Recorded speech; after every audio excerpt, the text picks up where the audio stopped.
తమిళనాడులో ప్రభుత్వాన్ని ఏర్పాటు చేయడానికి ప్రయత్నాలు ముమ్మరంగా చేశారు విజయ్. రేపు తమిళనాడు ఇన్ఛార్జ్ గవర్నర్తో భేటీ కానున్నారు విజయ్. ఈ నెల 7న సీఎంగా విజయ్ ప్రమాణ స్వీకారం చేయబోతున్నారు. ప్రమాణ స్వీకారానికి ఏర్పాట్లు చేస్తున్నారు అధికారులు. బల నిరూపణ చేసుకునేందుకు 2 వారాల సమయం కోరారు విజయ్. ఎమ్మెల్యేలందరికీ రిసార్ట్కి తరలిస్తున్నారు. ప్రస్తుతానికి విజయ్ మహాబలిపురంలోని పుంజేర్ అనే ఒక రిసార్ట్ బుక్ చేశారు. గెలిచిన ఎమ్మెల్యేలందరినీ టీవీకే కీలక ఆదేశాలు ఇచ్చింది. అక్కడ అందరికి చేరుకోవాలి, అక్కడే ఉండాలి అంటూ. ఇటు సీఎంగా విజయ్ ప్రమాణ స్వీకారం చేసే వరకు చెన్నై వదిలి వెళ్ళొద్దంటూ టీవీకే అధిష్టానం ఆదేశాలను జారీ చేసింది. దీనికి సంబంధించి డీటెయిల్గా మాట్లాడుకునే ప్రయత్నం చేద్దాం. మొదటగా తనకున్న 108 సీట్లకు గాను 10 సీట్లు, మరొక 10 సీట్లు కావాల్సిన సమయం, దానికి ఆ 10 సీట్లని సంపాదించుకోవడానికి 2 వారాల సమయం గవర్నర్ని కోరబోతున్నారు. మే 7, 2026 జవహర్ లాల్ నెహ్రూ ఇండోర్ స్టేడియం చెన్నైలో ఆయన ప్రమాణ స్వీకారం చేయబోతున్నారు. ప్రోటోకాల్ ప్రకారం విజయ్ ప్రస్తుతానికి లెజిస్లేటివ్ పార్టీ లీడర్గా టీవీకేకి మే 4న ఏకగ్రీవంగా ఆయననే సీఎం క్యాండిడేట్గా ఉండబోతున్నారు. ఆయన గవర్నర్ని మే 6న కలిసి గవర్నమెంట్ని ఫామ్ చేయడానికి ఆయన ఒక ఓత్ తీసుకోబోతున్నట్టు తెలుస్తుంది. విజయ్ ప్రస్తుతానికి పెరంబూర్ సీటుని ఆయన దక్కించుకున్నారు. పెరంబూర్ సీటుని అలానే ఉంచుకొని తిరుచి ఈస్ట్ సీటుని మాత్రం రిజైన్ చేయబోతున్నారు అన్నట్టు వినికిడి కూడా వస్తుంది. మొత్తం మీద ఓవరాల్గా టీవీకే ఒకసారి తమిళనాడుకు చూస్తే 234 సీట్లకు గాను టీవీకే 108 సీట్లు. ఆ మ్యాజిక్ ఫిగర్ ఒక 10 సీట్లకు తక్కువ ఉన్నా కూడా మొత్తంగా 35.1% ఓట్ షేర్ని విజయ్ సాధించాడు ఈ ఎన్నికల్లో. డిఎంకే గత ఎన్నికలలో 37.7%, ఆ 37.7% నుంచి 24.2%కి మాత్రం తగ్గిపోయింది. ప్రస్తుతానికి 13% ఓట్ షేర్ ఏదైతే ఉందో డిఎంకేది అది తగ్గిపోయి 24.2%కి పరిమితమైంది. ఏఐడిఎంకే మరో పక్కన దానికి సంబంధించి కూడా మనం చూడొచ్చు, దాని ఓట్ షేర్ కూడా కొంత తగ్గిపోయింది. ఓవరాల్గా ఉన్న గ్యాప్ను కూడా ఫిల్ చేసే ప్రయత్నం చేస్తున్నారు. ఇటు కాంగ్రెస్ కాకుండా ఇతర పార్టీలతో కూడా చర్చలు జరుగుతున్నట్టు తెలుస్తుంది. సో దీనికి సంబంధించి లేటెస్ట్ అప్డేట్ తీసుకునే ప్రయత్నం చేద్దాం. తిరుపతి నుంచి ఇటు మా ప్రతినిధి సురేష్ అందుబాటులో ఉన్నారు. సురేష్తో మాట్లాడి తెలుసుకునే ప్రయత్నం చేద్దాం.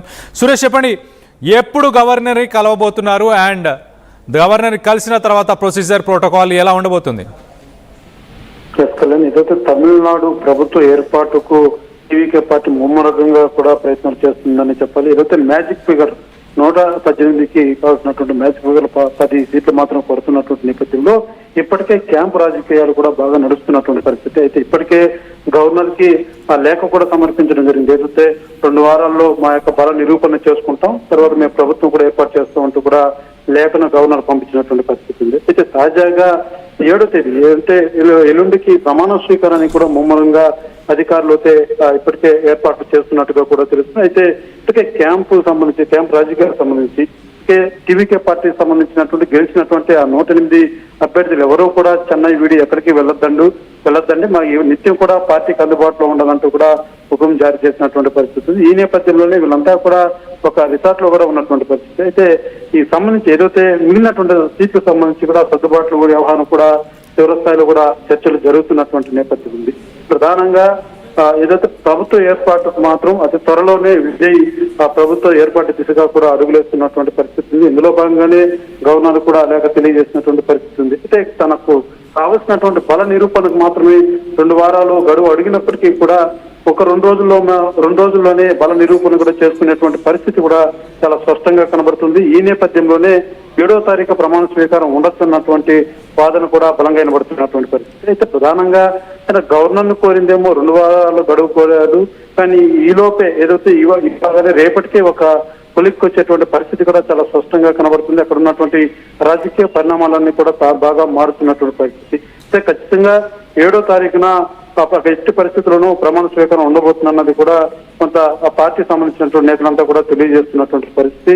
ఇప్పటికే పార్టీ గెలిచినటువంటి సభ్యులంతా కూడా మిగిలినటువంటి ఎవరు పార్టీలకు మిగిలినటువంటి ఏదైతే 10 సీట్లు తక్కువ ఉన్నటువంటి నేపథ్యం ఉందో మరి ఎవరు వస్తున్నారు, ఏం జరగబోతున్నటువంటి ఒక ఉత్కంఠభరితమైనటువంటి రాజకీయ చర్చ మాత్రం బాగా నడుస్తుంది. అయితే ఎల్లుండికి మాత్రం ఖచ్చితంగా ప్రభుత్వ ఏర్పాటు దిశగా మాత్రం అడుగులు పడుతున్నాయని కూడా భావించాల్సింది. రైట్ సురేష్, ఇటు ఎమ్మెల్యేలే టీవీకి సంబంధించిన ఎమ్మెల్యేలతో ఆయన అత్యవసర సమావేశంలో ఏర్పరిచి ఆ అత్యవసర సమావేశంలో ఆయన పాల్గొన్నారా? ఎలాంటి దిశానిర్దేశాలు ఇటు ఎమ్మెల్యేలకి కూడా ఇచ్చారు? ఇప్పటికే ఏదైతే ఇవాళ దాదాపు 2 గంటల పాటు గెలిచిన అభ్యర్థుల ప్రతి ఒక్కరితో కూడా ఆయన సమావేశం జరిగినటువంటి పరిస్థితి. ఈ సమావేశం 2 గంటల పాటు సాగినటువంటి పరిస్థితి. ఎందుకంటే ప్రభుత్వ ఏర్పాటు దిశగా మనకు ఎలాంటి బల నిరూపణకి ఎంత మేరకు అవసరం ఉంది, మనం ఎప్పుడు చేపట్టబోతున్నాం ఏమంటూ కూడా కులంకుశంగా అభ్యర్థులందరికీ కూడా విజయ్ తెలియజేసినటువంటి నేపథ్యం. ఇదే రకంగా ఎవరే కానీ గెలిచినటువంటి అభ్యర్థులు ఎక్కడా పోవడానికి వీల్లేదు, ప్రతి ఒక్కరూ అందుబాటులోనే ఉండాలి, ఎక్కడా పోవడానికి వీల్లేదంటూ తెలియజేసినటువంటి పరిస్థితి. అయితే ప్రభుత్వ ఏర్పాటు దిశగా కూడా ఎవరు మనకు మ్యాజిక్ ఫిగర్ కి కావాల్సినటువంటి సభ్యులు ఎవరు రాబోతున్నారు, ఏం జరగబోతున్నటువంటి విషయాలు కూడా పార్టీ చెందినటువంటి గెలిచినటువంటి ఎమ్మెల్యేలతో అంతా కూడా ఆయన చర్చించడం జరిగింది. అయితే వీలైనంత త్వరగానే 1-2 రోజుల్లోనే ప్రభుత్వ ఏర్పాటు దిశగా మనం చర్యలు ఉండబోతున్నాయంటూ కూడా ఆయన ఎవరైతే గెలిచినటువంటి అందరికీ కూడా తెలియజేసినటువంటి పరిస్థితి. గవర్నర్ కు పంపించి ఇప్పటికే లెటర్ పంపించడం జరిగింది. 2 వారాల్లో మనం ప్రభుత్వ ఏర్పాటు కావాల్సినటువంటి బలాన్ని నిరూపించుకుంటామంటే తెలియజేసినటువంటి నేపథ్యంలో కార్యకర్తలతో జరిగినటువంటి అభ్యర్థులతో జరిగినటువంటి మీటింగ్ లో మాత్రం 1-2 రోజుల్లోనే మనం పూర్తి బలాన్ని కూడా చూపించబోతున్నాం, మనం త్వరలోనే ప్రమాణ స్వీకారం చేసేటువంటి దిశగా కూడా అడుగులేస్తున్నాం అంటూ కూడా తెలియజేసినటువంటి పరిస్థితి. Right Suresh, thanks for the latest update. మొత్తం మీద ఇటు టీవీకే అధినేత విజయ్ ఆ సమావేశానికి వెళ్తున్న విజువల్స్ని మనం రైట్ సైడ్ బాక్స్లో చూడొచ్చు. మొత్తానికైతే ఒక ప్రోటోకాల్ని ఫాలో చేస్తున్నారు. తనకి సెక్యూరిటీ సీఎంగా ఎలాగైతే ఆ హోదాలో ఉండే ఆ సెక్యూరిటీ అదంతా కూడా ప్రొవైడ్ చేస్తున్నారు. అలాగే చీఫ్ సెక్రటరీ ఇటు ప్రభుత్వానికి సంబంధించి అన్ని రకాల ప్రోటోకాల్స్ని ప్రొవైడ్ చేస్తున్నారు. మరోపక్కన ఆయన పార్టీకి సంబంధించిన ఎమ్మెల్యేలందరికీ కూడా దిశానిర్దేశాలను ఇచ్చారు. చాలా క్లియర్గా మన బల ప్రదర్శన 14 రోజుల సమయం గవర్నర్ని అడగడం జరిగింది. 14 రోజుల సమయం తీసుకొని ఖచ్చితంగా బల ప్రదర్శన చేద్దాం, మీరెవరు కూడా అప్పటిదాకా చెన్నై నగరాన్ని వీడి ఎక్కడికి వెళ్ళకూడదు, అందరూ ఇక్కడే ఉండాలి అంటూ వాళ్ళందరి కోసం మహాబలిపురం పరిసర ప్రాంతాల్లో ఒక రిసార్ట్ని కూడా బుక్ చేశారు. ఆ రిసార్ట్లోనే ఉండాలంటూ వాళ్ళందరికీ దిశానిర్దేశాలు ఇచ్చినట్టు కూడా తెలుస్తుంది. మొత్తం మీద ఇటు ప్రధానమంత్రి మోదీకి కూడా స్పందిస్తూ ఆయన ప్రధానమంత్రి ట్వీట్ పైన కూడా ఆయన స్పందించి కృతజ్ఞతలు తెలియజేశారు. అలాగే రాహుల్ గాంధీ ట్వీట్ పైన కూడా స్పందించి కృతజ్ఞతలు తెలియపరిచారు. సో రానున్న 7 తారీఖున ఇటు ప్రమాణ స్వీకారం జరగబోతుంది. 6 తారీఖున ఇన్ఛార్జ్ గవర్నర్ని విజయ్ కలిసి ప్రభుత్వాన్ని ఫామ్ చేస్తానంటూ తను చెప్పడం జరుగుతుంది. సో మొత్తం మీద దీనికి సంబంధించి మీరేమనుకుంటున్నారు, మీ అభిప్రాయాలను కింద కామెంట్ రూపంలో తెలియపరచండి. దానికి సంబంధించిన విజువల్స్ని మనం చూడొచ్చు. ఆ కాన్వే కానీ టీవీకేకి సంబంధించిన ఎమ్మెల్యేలను కలవడానికి వెళ్తున్న ఆ దృశ్యాలను మనం చూడొచ్చు. తన ఎజెండా, తను గతంలో తన ఎథిక్స్ ప్రిన్సిపల్స్ వాటన్నిటికీ అనుగుణంగానే పనిచేస్తాను, ఖచ్చితంగా ప్రజల శ్రేయస్సు కోసం, తమిళ ప్రజల అభివృద్ధి కోసం కష్టపడి పనిచేస్తాను, కమిటెడ్గా ఉంటాను అంటూ ఇటు ప్రధానమంత్రి మోదీకి చేసిన ట్వీట్లో ఆయన చెప్పుకొచ్చే ప్రయత్నం చేశారు. మరో పక్కన అందరి కోఆపరేషన్ కూడా ఉండాలి అంటూ ఇటు రాహుల్ గాంధీతో కూడా ఆయన మాట్లాడడం జరిగింది. ఓవరాల్గా కొంత ఉత్కంఠం అయితే నెలకొనుంది. ఎవరితోని కలిసి ముందుకెళ్లే అవకాశం ఉంది?